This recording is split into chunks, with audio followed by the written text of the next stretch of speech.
Tu viens de faire le test de ton message contraignant. Et si ce n'est pas le cas, je t'invite à découvrir ton message préférentiel via le lien en description.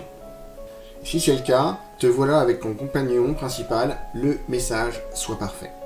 Alors découvrons ensemble pourquoi et comment lutter contre les effets indésirables de ce message, l'insatisfaction récurrente du travail réalisé, l'angoisse de décevoir ou les conséquences physiques et mentales qui en découlent, une fatigue importante. Bonjour et bienvenue dans Coach by Will, l'ami de ton potentiel.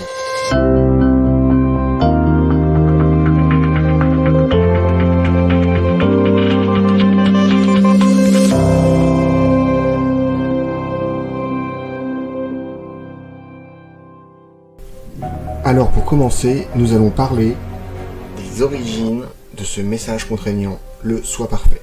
Ce conditionnement provient de messages répétés pendant notre enfance par des figures d'autorité, souvent parentales, voire familiales ou éducationnelles. Et ce sont des messages entendus du type « c'est pas encore assez »,« tu peux mieux faire »,« j'attendais vraiment mieux de toi ». Rassure-moi, t'as eu les meilleures notes.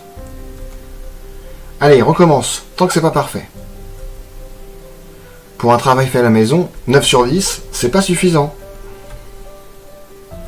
Et donc, même formulées sans intention de nuire, ces petites phrases répétées nous ont intimés d'obéir pour nous conformer aux attentes dictées par l'autorité. En fait, dans un tel environnement, au fur et à mesure, notre mental s'est adapté. Il s'est conditionné pour éviter d'avoir à faire face à ce stress régulier qui agit sur nous, en interne, comme une condition nécessaire à remplir pour obtenir de la reconnaissance et surtout de l'amour. Et pour cela, notre mental va avoir une idée.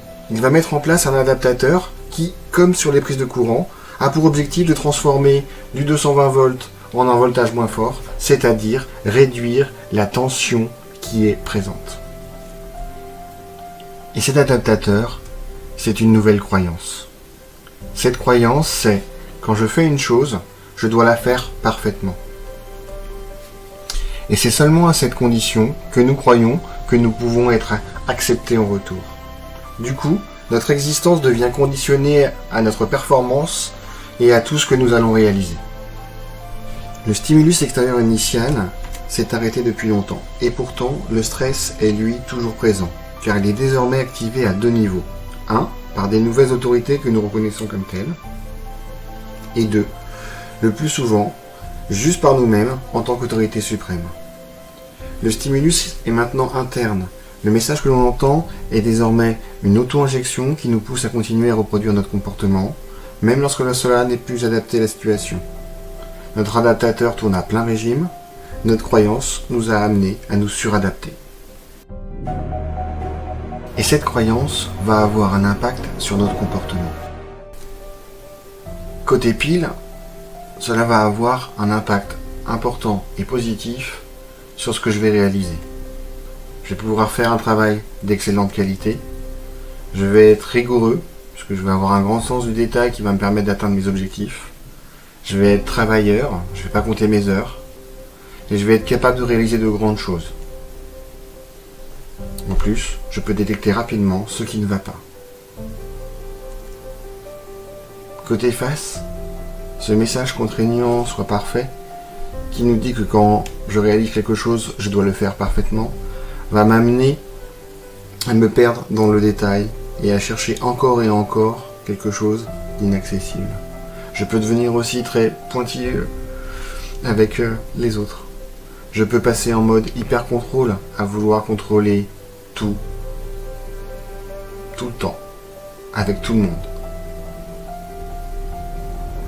Et puis, je peux avoir peur de l'échec, ce qui va me mettre des freins pour réaliser une mise en action. Et je vais être intolérant à la critique. Je ne peux pas être imparfait. Et pourtant, je vais voir tout ce qui ne va pas chez les autres. Et je vais être très critique. Ce comportement et ce message répété en boucle ont des conséquences sur nos émotions, notre mental ou notre physique.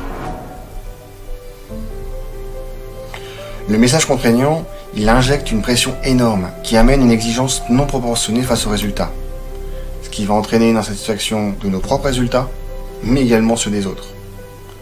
Au niveau émotionnel, nous allons faire face à des colères puissantes, soit intérieure et froide si elle est dirigée vers nous-mêmes, soit extérieure et très cassante si elle est dirigée vers le sujet de l'imperfection. Et cette pression permanente entraîne une fatigue importante. C'est comme si vous sautiez encore et encore pour atteindre un plafond inaccessible. Et il y a des tortures qui sont plus douces. Et dans ces conditions, c'est éreintant et sans fin. Nous nous épuisons face à une telle débauche d'énergie, en vain.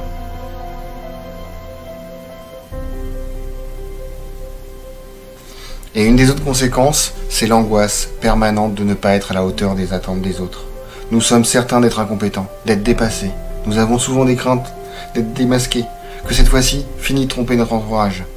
Nous vivons dans la peur panique que le poteau rose, qui n'existe pourtant que de notre esprit, soit découvert. Alors quelle solution pour diminuer ce stress face à ce message contraignant ? Comment on peut passer d'un pilotage automatique, qui est inconscient, à un pilotage manuel, nourri de conscience ? Tout d'abord, il faut savoir que ce pilotage automatique, il est bénéfique et important, car il est performant dans la plupart des situations. C'est rapide et c'est peu énergétique. Mais dans d'autres cas, ce pilotage automatique, il nous oblige à voir le monde selon un mode binaire. C'est parfait ou ça ne l'est pas.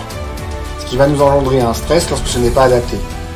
Et c'est à ce moment-là que nous devons choisir de passer en mode conscient, en reprenant la main sur le pilotage, afin de tenir le volant et de le réadapter de manière pragmatique à la situation rencontrée. Et pour cela, le conditionnement consiste à passer de notre résistance conditionnelle, j'existe si je suis parfait, qui est remplie de stress puisque dans l'impossibilité de respecter cette condition, à revenir à une existence inconditionnelle qui est remplie de libération, car sans condition, j'existe et je suis parfait comme je suis. Et ce reconditionnement, il va passer par le remplacement de notre message contraignant par un message permissif. Donc il convient en fait pour chacun d'entre nous de faire des choix, et vraiment c'est des choix conscients à travers des nouveaux messages permissifs. Ce sont des messages que nous allons nous répéter encore et encore jusqu'à remplacer les messages contraignants lors des situations de stress. Et ces messages permissifs, ils peuvent être du type « Je choisis d'apprendre de mes expériences ». Je me donne la permission de faire des erreurs. Je choisis d'être moi tel que je suis. Je choisis la juste qualité à la surqualité. Je choisis d'être réaliste à perfectionniste. Je choisis de faire de mon mieux. Et maintenant que tu comprends pourquoi et comment ce message agit au fond de toi, va encore plus loin. Cette vidéo fait partie d'une série de 5 vidéos sur un message contraignant. Découvre et partage les 4 autres messages avec ton couple, ta famille, tes amis ou tes collègues. Si ce message te parle, je peux t'accompagner dans ta démarche personnelle. Prends contact avec moi via ma page de coaching en lien dans la description. Et si tu veux connaître d'autres facettes de toi, des tests de personnalité sont disponibles sur le site coachbalwin.fr. Merci d'avoir regardé cette vidéo et à bientôt.